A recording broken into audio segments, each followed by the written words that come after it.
大家再一次来到上帝的面前，一起敬拜他。我们一起低头来祷告。主，我们满心感谢赞美你，因为当世事烦扰我们的心的时候，主啊，叫我们等候你，因为你要叫我们得着安息。主啊，我们真是用一颗虔诚的心来到你的面前。尽管在世上我们生活的时候，我们会遭遇到许多不如意的事，遭遇到许多的挫折，甚至我们会看到痛苦、哀伤。但是当我们来到你面前，主啊，我们就把这一切卸下来，交托给你。主啊，让我们用一颗欢喜快乐的心，在你面前等候你。我们这样祷告感谢，靠主耶稣的圣名。从旧约有一个非常奇妙的概念，一直延续到新约，就是上帝对所有他呼召的人给的一个要求。这个要求叫做你们要分别为圣。所以作为一个基督徒，我们就是分别为圣的人。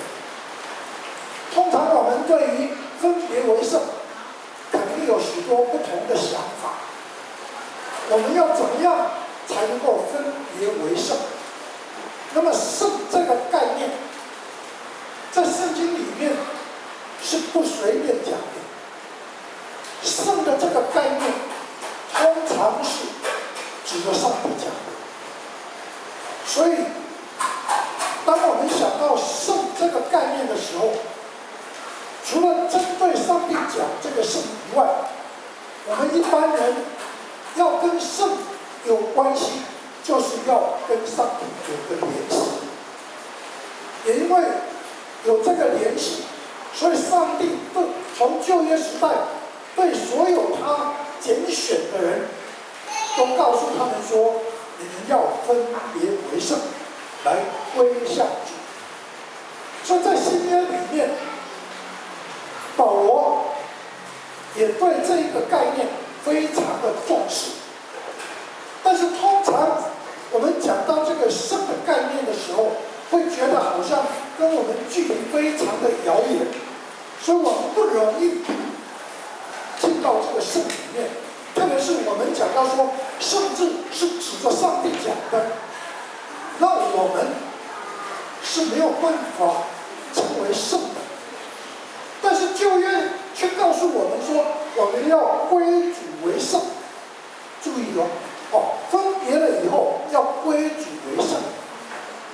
那么这个分别是指着什么来讲？以色列人从埃及被带出来，在旷野有40年之久。那么上帝在这40年当中，就把律法颁布下来。我们知道，律法颁布下来的时候，以色列人跟其他的这些民族之间的这个互动，如果你去看出埃及记，或者是看民数记，你会发现，以色列人好像只要他们走到有一个地方，那个地方是有人居住的，就会产生一个非常大的冲突。因为以色列人其实他们的目的地是在迦南，他们在旷野这样子行走的时候，那个都不是他们的目的地。但是行走的路程当中，会经过有人居住的地方，那一些人会出来拦阻以色列人。所以因为这个拦阻，就会产生战争所以我们就发现以色列人经常是处在那种战争的状况之下。其实一直到今天，他们在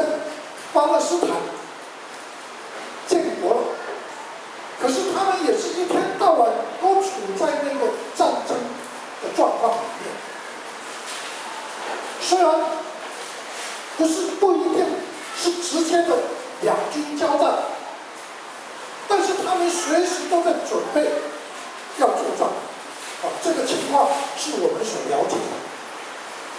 那么以色列人在经过的这些路程当中，他们要作战，可是上帝却给他们一个律法，是要他们从众民当中分别出来。其实这一点最重要的是指他们进到迦南地之后，要从迦南的这些百姓当中分别出来，因为经过的路程，那些人跟以色列人的影响不会很大，他们只是路过而已。可是当以色列人要在迦南地定居下来的时候，他们就会在日常生活当中，跟原来居住在这一块土地上面的人会产生互动。那这种互动会对以色列人有很深的影响，所以这个分别为圣的概念就非常的重要。为什么这种互动之间会受到影响，而对以色列人要求要分别为圣？因为当时候在迦南地区，那些原来居住的这些百姓，他们有他们的信仰，以色列人有以色列人的信仰。我们知道以色列这个国家，或者是说这个民族，是世界上最彻底的执行一神论的一个信仰。当初居住在迦南地的这些百姓，他们是多神的。虽然是说是多神，但是他们最重要的神有两个，一个就是我们常常会看到的巴力，另外一个就是亚斯他路。那这个巴力是男神，亚斯他路是女神。这个男神跟女神之间有什么关系？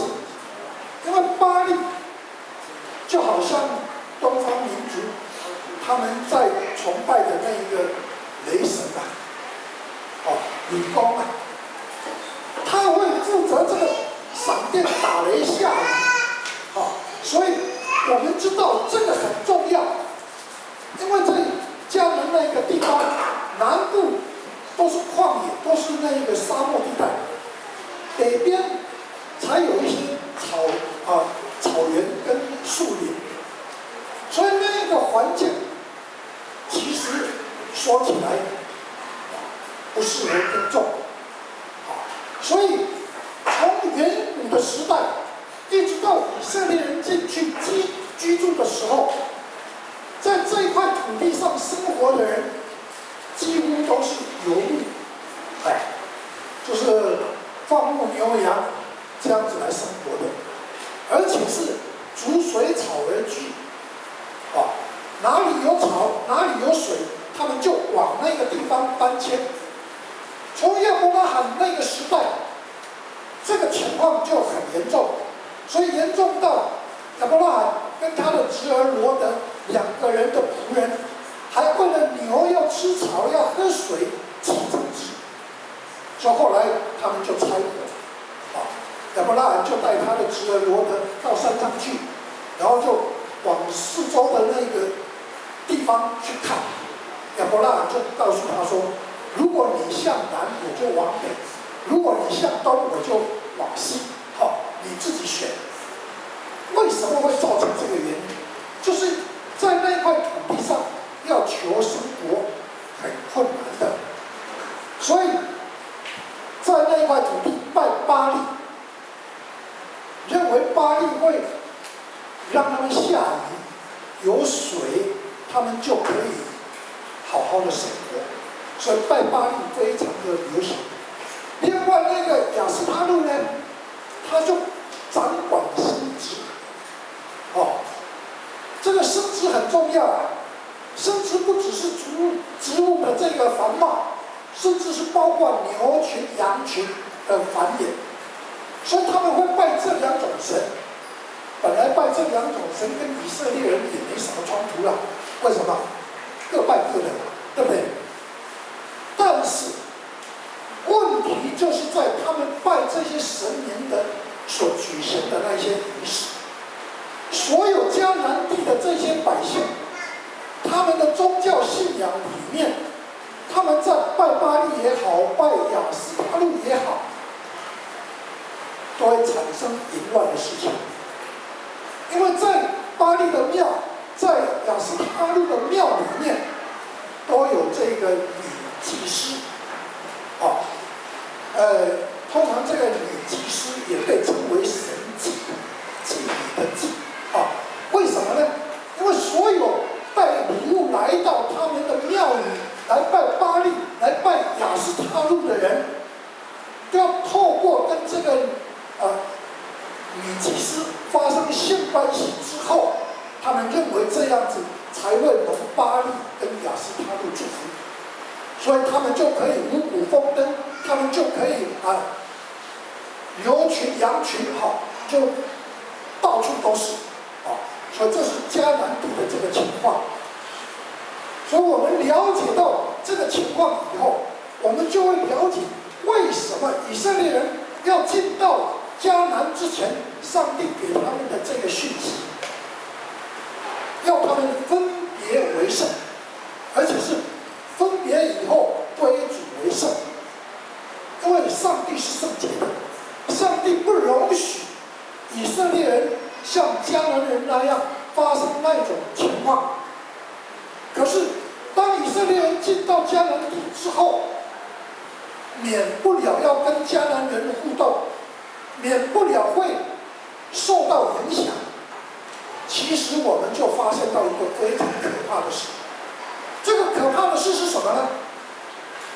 虽然上帝已经对以色列人有这样的要求了，可是我们看到以色列人进入迦南地之后，在那里建立了王国，就是以色列国，以及后来分裂的这个以色列跟犹大。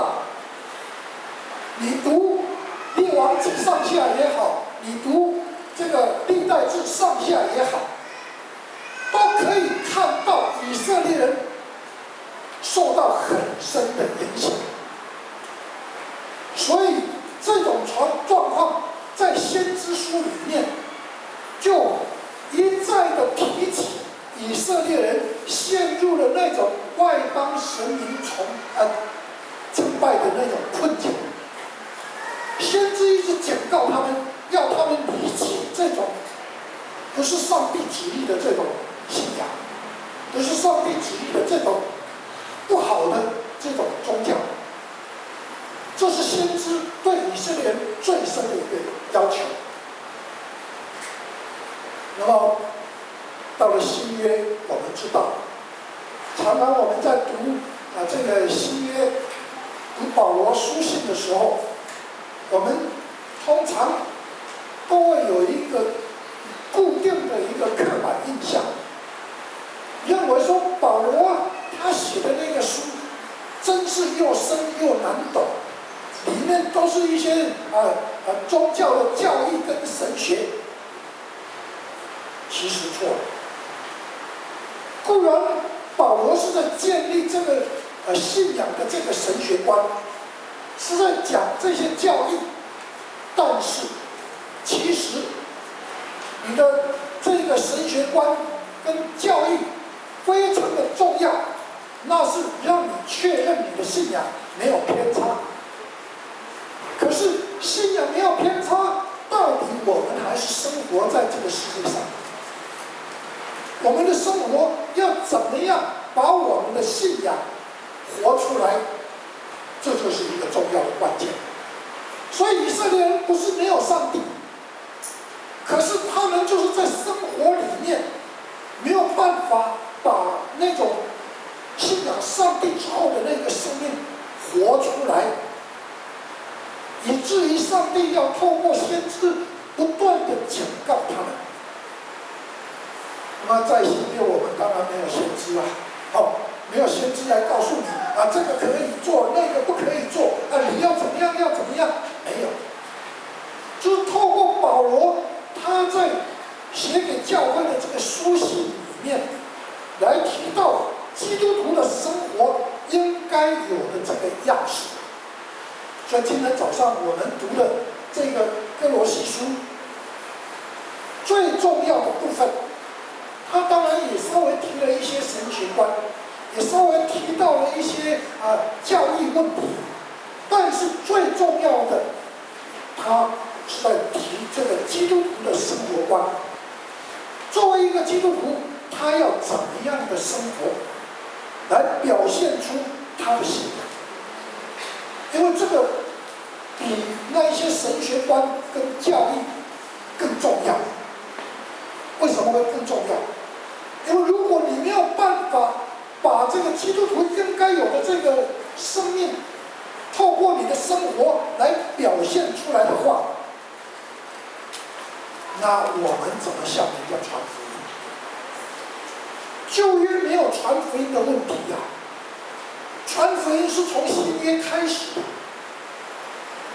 那耶稣一直要我们向万民来宣扬这个信仰，可是我们一定要记住，我们的信仰绝对不是你告诉人家哦这是什么神学，也不是你怎么样去告诉人家啊这个教义有多么崇高。传福音的第一个方案就是你的生活。所以保罗非常的重要的提到说，我们要有基督馨香之气，我们的生活要有基督的馨香之气。那基督的馨香之气是什么样的一个馨香之气？讲起来好像很含糊啊，因为圣经里面并没有告诉我们说基督的馨香之气是怎么样的一个馨香之气。我们去看福音书，因为福音书就是记载耶稣他从圣灵感孕，一直到他被钉十字架，然后死而复活升天，这一段时间里面所描述出来耶稣他的状况，大多数都是耶稣传福音的行程。这个行程就包括他行神迹，包括他怎么样招聚众人给他们一些真理的讯息。可是从来没有告诉我们耶稣是怎么生活的，是不是？我们没有看到圣经里面描述耶稣是怎么样来过日子。我们看到的只有他传福音，只有他行神迹，只有他教训人，这样而已。所以有关于基督馨香之气，保罗这样提了，可是我们所能够知道的是一个非常模糊的一个状况。馨香之气到底是怎么样子的一个状况？其实在希伯来书里面，它透露出一丁点的这个讯息。那个讯息就是说，基督他在世生活，凡事跟我们一样，凡事就是所有的事情都跟我们一样。所以基督跟我们一样的生活，你怎么样过日子，他也是怎么样过日子。你需要睡觉，他也要睡觉；你要工作，他也要工作。你肚子饿了要吃饭，他也一样，肚子饿了要吃饭。他觉得疲倦的时候，他要休息，他也要祷告。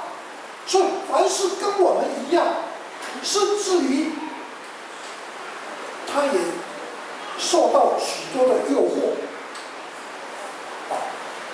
他也被设局，怎么样来让耶稣掉入那个陷阱里面？所以耶稣的生活跟我们的生活其实没有两样，我们会遇到的，他也遇到了，甚至还超过我们所遇到的。因为我们今天没有人人会因为你的信仰理念而被杀，不会。至少到目前我们都不会。我们生活在一个自由的国度，所以你可以怎么样去表达你的信仰都不会有问题，甚至于你随便乱讲话，大概也不会有太多人在意。因为如果有人批评你，同样那个批评你的人也要接受批评。为什么？因为这个言论自由嘛，所以我们都可以随意的表达，都不会有问题。但是耶稣那个时代讲错一句话，那问题就大。所以你就看到那些法利赛人，那些经学家，就故意来问耶稣说：“耶稣啊，我们纳税给该撒，好不好呢？”耶稣如果说：“好，你是一个国民，要做个好国民，你就应当要缴税。”有没有问题？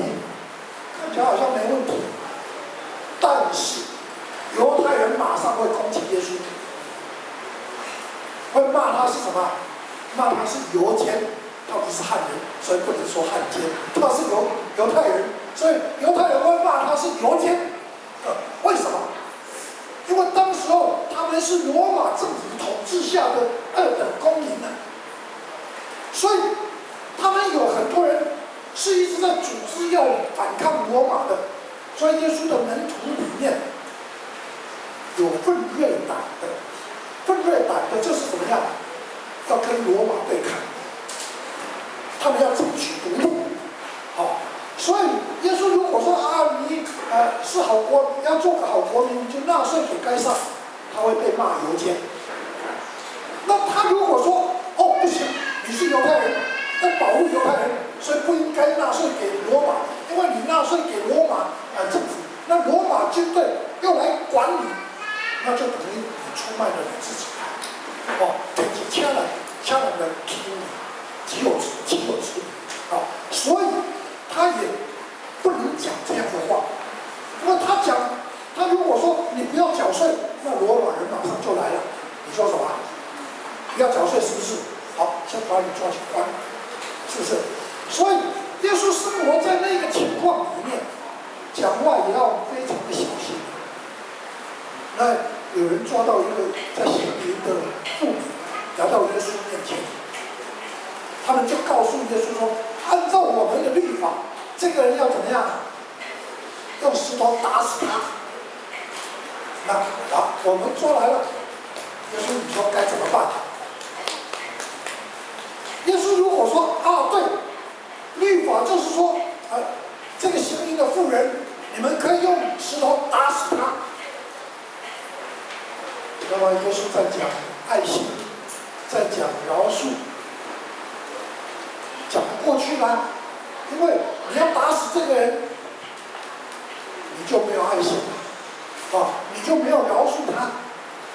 但是耶稣说现在不一样，我们要讲爱心，要饶恕他，所以放他回家吧。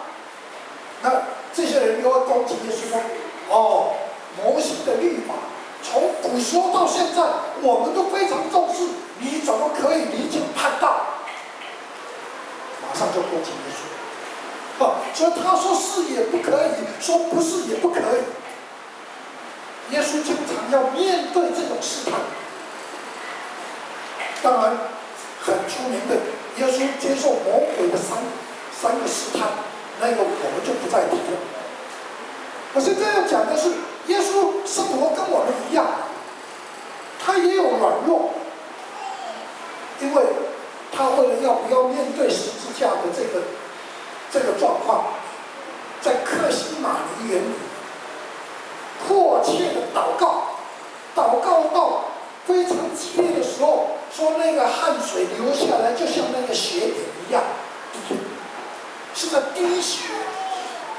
所以耶稣的软弱，跟他面对那个死亡的那种征战有多强烈。今天我们还没有遇到这种状况，可是我们生了一个病，医生说这个很严重哦，你要有心理准备哦。你只要听到要心理准备，你就会怎么样？哇，我到底生了什么病啊？是不是不治之症啊？马上就崩溃，是不是？所以我们是这个样子，但是希伯来书告诉我们，耶稣虽然凡事跟我们一样，只有一样不同，就是他没有犯罪。所以当我们在提耶稣馨香的这个生活生命的这个馨香之情的时候，其实在指的就是指耶稣没有犯罪这件事情。所以我们怎么能不犯罪呢？我们非常的软弱，我们面对那些挑战常常都胜不过，但是圣经里却告诉我们说，你们要分别为圣，要归主为圣。那其实在这一句话，如果我们先从分别为圣这样子来看的话，我们都有这样的意愿，对不对？我们要分别为圣。可是当我们认真的去想的时候，我们知道我们的软弱根本没有办法让我们分别为圣。我们想分别，可是没有办法完全切割，所以我们还是会陷入到那个罪里面去。圣洁多好啊，我们多仰慕啊，可是我们却没有能力去持守那个圣洁。所以在这个分别为圣这个概念之下，要怎么样呢？要加上那个归主为圣。如果你只有分别，你没有归主，你是无法达到圣的那个地步。我年轻的时候念的神学院，不是我们长老会的神学院，那是圣教会的神学院。那圣教会它的名称就是 Holiness Church， 他们强调的4个概念里面，其中有一个非常重要的就是圣洁，所以他们也被称为圣洁教派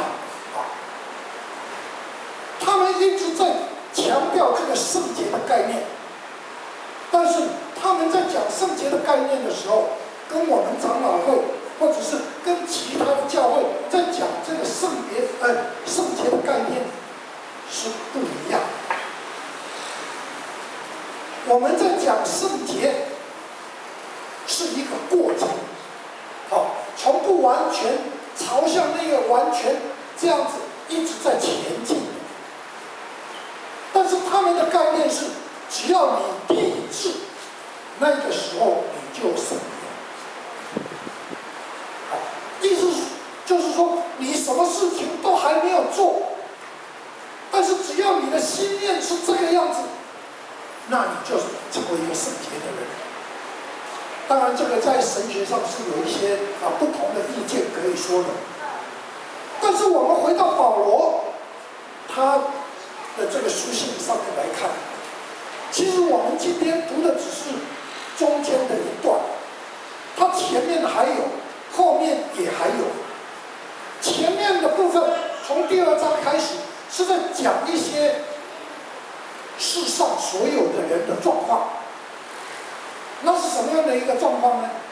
这是一个充满混乱，充满一些不正确的这个思想，不正确的生活动作，而这些不正确的通常都是不好的，比如说嫉妒纷争比如说这个彼此攻击之类的，这是一般社会的状况。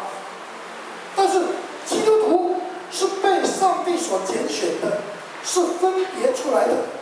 早上这个杨牧师在台语讲道的时候，也讲到这个拣选，跟后来的这个拣选之后的这个状况。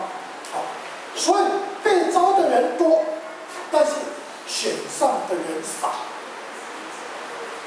那被招的人多，这召就是呼召，好，呼召的时候是向着所有的人类来呼召的。可是被选的少，就是说，虽然是向全人类来呼召，但是真正被选上的，或者是说真正回应到这个呼召的人是少的。所以我们基督徒今天在全民的这个人口比例上来讲，是一个非常少数。那你不要觉得奇怪。福音虽然在台湾已经有150年的时间，但是我们的人口还没有办法达到2位数，你就可以知道说，呼召的人多，但是选上的人少，对不对？为什么选上的人少？这个其实跟一个生活状况会有很密切的关系。我当兵的时候，跟一起当兵的这些同伴，有时候在谈论一些生活的这个状况的时候，通常我想的跟他们想的很不一样。为什么我想的跟他们想的很不一样呢？因为我是基督徒，他们不是基督徒。不是基督徒，对于那个伦理道德的观念，只是一般基础的这个伦理道德的观念。但是基督徒的伦理观念是超越一般的伦理观念。也就是说，当众人以为这个是我们生活当中稀松平常的事情的时候，作为一个基督徒，却没有办法认同那样的生活状况。举一个非常简单的例子，因为当兵的时候都很枯燥、很无聊，所以很多那时候又没有现在的这个手机没有电脑什么都没有，所以生活的消遣非常的少。我们唯一的消遣就是打打球，聊聊天，就这样而已，没有其他的。可是很多人就想，要怎么样来让生活多一些刺激，要怎么样子去经历那个生活，他们想的就会想一些奇奇怪怪的事情。所以有一天，我就碰到一个宜兰人，他刚好收假回来，我就问他说：“你这2天休假你都在干些什么？”他就说他回去找朋友喝酒聊天还有就一起去逛那个茶室，茶室我们知道就一起去逛茶室。我说喝酒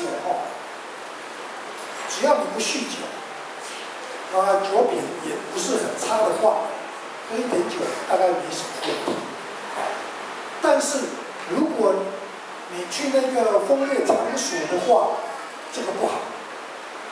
我说你是基督徒，你当然是说不好了。可是你看看我们的社会，谁不去啊？意思就是说我们在当兵的那一群人当中，他说谁不去啊？除了你以外，然后除了我以外，谁不去？我就说你这么肯定，其他人都会去吗？他说，人家去又不找你，你当然不知道，他们常常去的。我说这个不好。他说没什么不好，因为这个社会就是这样。所以我只是举这个简单的例子。社会上认为大家都在做的事情，就是可以做的，就是可以做，因为大家都在做。可是我们做基督徒可以有这种观念吗？大家都在做的，不一定是对的事。只要是不对的事情，基督徒就不能做。好，我们回到保罗讲的这个生活当中，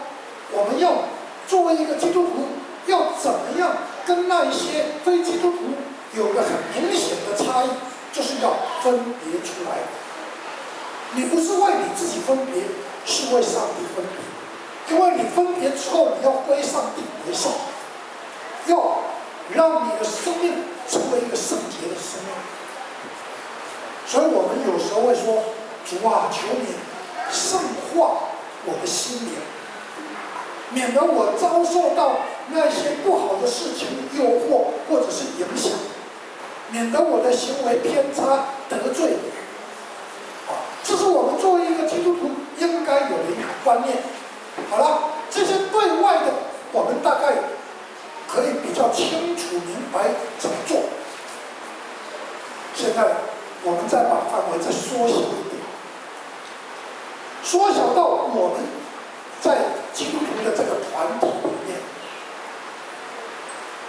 人就是一个很奇怪的一个动物，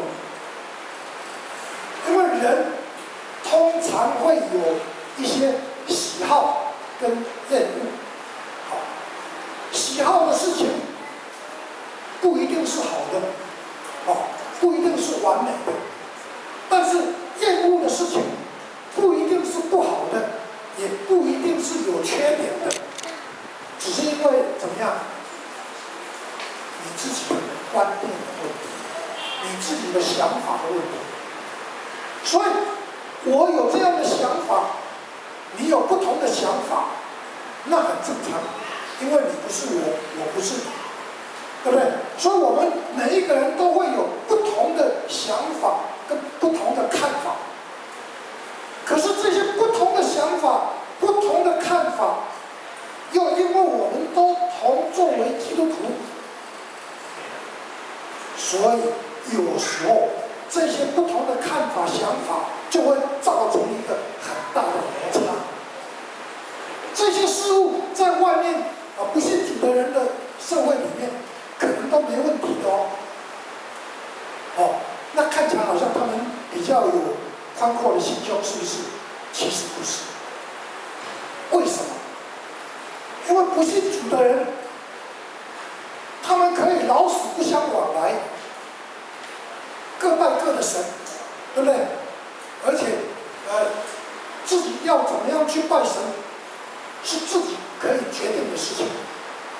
所以他们彼此之间没有多大的互动，所以不会造成什么样的问题。但是我们作为基督徒不一样，我们在生活当中常常会在一起，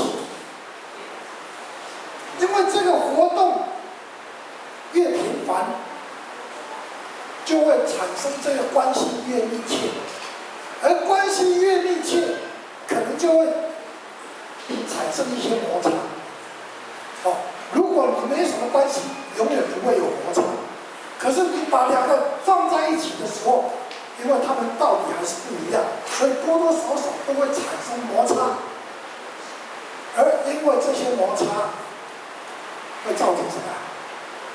可能就会造成你我之间关系的裂痕。这是我们一般正常的状况来看的时候，所以保罗他也看到教会里面弟兄姐妹因为有频繁的接触，频繁的这个往来，所以常常会有生活上的一些摩擦。有时候可能是观念的问题。所以刚刚我们念的经文里面说，如果你跟别人有什么嫌隙，你就要怎么样呢？要有包容的心，要有饶恕的心，而且讲的是彼此不是对某个人做这样的要求，另外一个人我不管他，不是这样，是彼此。那什么叫彼此？我们任何两个人之间就是有一个比一个此，只要两个不一样的人在一起就有彼此。所以保罗的观念，他认为说，我们在一起这么频繁的接触往来，多多少少会有一些观念上的不一样，行动上的不同，会产生一些摩擦。有人可能因为这些小摩擦就怎么样就发脾气不爱跟讲不爱跟往来就不会有这些事情。这是人的一种情绪上的一种反应。但是保罗告诉我们说要怎么样？要彼此包容。我们就讲什么是包容？你想什么是包容？最简单的一个例子就是说，好，我有这个包包，对不对？我把东西放进去，这样就叫做包容。好，这个包包它可以放什么东西呢？什么东西都装，什么东西都装。但是有趣哦，什么东西都装，但是这个包包可能会不够坚固。不够坚固的时候，这个包包会怎么样呢？会破裂，对不对？然后里面的东西又会跑出来。所以这个包包要能够包容，它必须够坚固。保罗在讲要彼此互相包容的时候，不是说把那个要放进去的东西先把它处理好了，然后再放进去。要能够先把它处理好，那就不需要包容了，因为问题都已经解决了，对不对？包容就是问题没有解决，但是你又要接受它，怎么办？所以你的包包就要够强。前阵子发生了一件事情，在捷运有一个厨师，他放了一把厨刀，因为厨刀已经钝了，所以他就拿回家把它磨砺了。磨砺了以后，他就放在他的包包里面。但是没想到那个套子只有一边是密实的，其他3个方向都是空的。所以也就是说，这个刀子虽然放在那里，如果不动的话，这个刀子是很安全的。可是如果把那个套子跟刀子拿起来，在那里动的时候，这个刀子就会怎么样？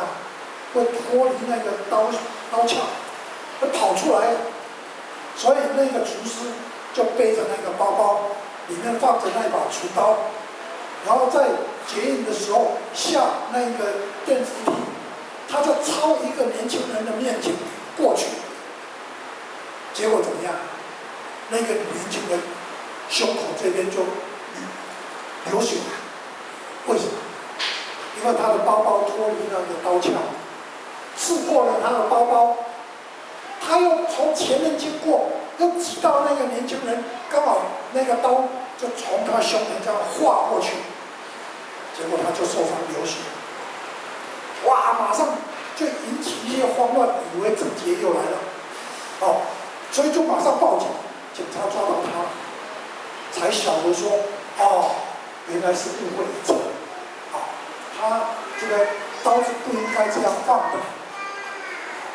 所以，我们从这个例子就看到说，你要包容是一件美德，可是包容要够强固啊，不然你自己伤了还会伤到别人啊。所以包容是没有处理的。把那个原状就放进去，这才是包容。如果说你已经先处理好了，再放进去，那个挑战就不大，因为已经安全了。所以人与人之间彼此互动的时候，那个关系越密切，就会越敏感，越敏感就越容易造成一些冲突。造成冲突以后，就越容易决裂。所以关系不紧密的时候，你过你的，我过我的，彼此没有关系的。但是关系到我们都一起生活，我们都一起在侍奉，我们都一起来办活动，这个时候最容易产生这种嫌隙。所以保罗说，如果你跟某人有嫌隙的话，你们就要彼功课是不容易的。你要怎么样去包容这个原来你没办法接受的事情？只有在主里面才能做得到。好，所以要包容之前，你一定要怎么样？要彼此饶恕。有的人说：“我原谅你了，可是我还是不跟你在一起。”这样算不算原谅？而你得罪我，我原谅你了，可是我就是不跟你来往的啦。这样有没有原谅？我打。这样是没有原谅。你要原谅，你就要回到起初的那个样子。你要回到起初那个样子，你才能够说：“好，我真的是原谅了。”好，所以这个饶恕就是要到这个地步。通常我们是得理不饶人，对不对？所以得理不饶人，跟这样的人是没有饶恕可以讲。要饶恕对方，就是要怎么样啊？不是忘记对方的错，而是怎么样呢？知道他是有错的，但是你还是原谅他，就是不跟他计较他这个错，而不跟他计较这个错，也不是说好，我虽然不跟你计较，可是我不跟你来往，不是这个样。你还是要跟以前一样，保持那个联系，这个才叫做真正的饶恕。所以饶恕的这个功课，事实上讲起来非常容易，但是要做，对我们每一个人来讲，都是一个非常严重的挑战。所以你要饶恕对方，你要先怎么样？忘记自己被得罪。通常我们不容易忘记被得罪。某人得罪，也许只是一句话，可是你怎么样？给他记了几十年，我永远记得你那时候对我说什么话。会不会这样？会不会这样？会有。特别是那一句话，如果伤了你的自尊，那更严重。所以要忘记对方得罪你的地方，要完全的接受他，知道他也是一个软弱的人，这不容易。所以在基督徒的生活当中，要讲包容，要讲饶恕，其实都是一个必须先克服自己的一个想法。我们常常有一句话说什么样？我们最大的敌人是谁呀？这是自己。所以我们从今天的这些讨论当中，到最后就是要解决自己的问题。你要包容别人，要解决你自己的问题，不是解决对方哦，是解决你的问题。你要饶恕，也不是解决对方，而是解决自己。所以每一件事情都是从我们自己开始的，我们自己学着去饶恕对方，学着去包容对方。当我们能够达到这样的一个地步的时候，保罗他说怎么样？如果是这样的话，你就是真正的圣洁蒙爱的人。好了，今天我们讲的这个分别为圣，可是我们没有办法成为一个圣洁的人。我们要透过这个包容，透过这个饶恕的功课，让我们能够真正成为一个圣洁蒙爱的人。我们一起努力，因为我们知道这个功课确实不容易，所以如果我们看到有需要我们帮助的人，我们就要用温柔、谦卑、怜悯去协助他。当我们在协助他的时候，其实就是在帮助我们自己，克服自己那个为敌的那种状况。让我们达到这个状况的时候，我们就可以坦然的跟主再见面。我一起低头祷告。主啊，我们感谢你，因为我们知道，我们做人实在是一个很为难的事情，而要成为一个基督徒，更是不容易。主啊，求你帮助我们，让我们能够以你为榜样。因为你虽然在生活当中处处面临诱惑、挑战，甚至为难，但是主，你都没有犯罪。主啊，帮助我们，因为我们生活在一个有罪的环境里面，而我们心里又多么的渴慕那个无罪的。主啊，我们自己达不到，我们只有仰望你，求主你来帮助我们，求主你来扶持我们，让我们能够从心里真的愿意学像你。我们将祷告靠主耶稣的圣名。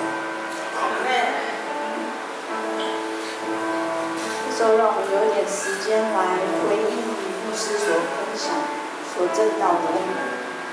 可以请这时候我们弟兄跟弟兄、姐妹跟姐妹，或者是夫妻，你们可以分享一下你们在生活上有什么事情是你们无法跟人或者是跟神和睦，或者是有什么需要在关系上需要突破的，我们这时候可以为彼此代祷，请弟兄跟弟兄、姐妹跟姐妹，或者是夫妻一起分享一下，彼此代祷。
愿主耶稣基督的恩惠、上帝的慈爱、圣灵的感动，常与我们众人同在，直到世界的末了。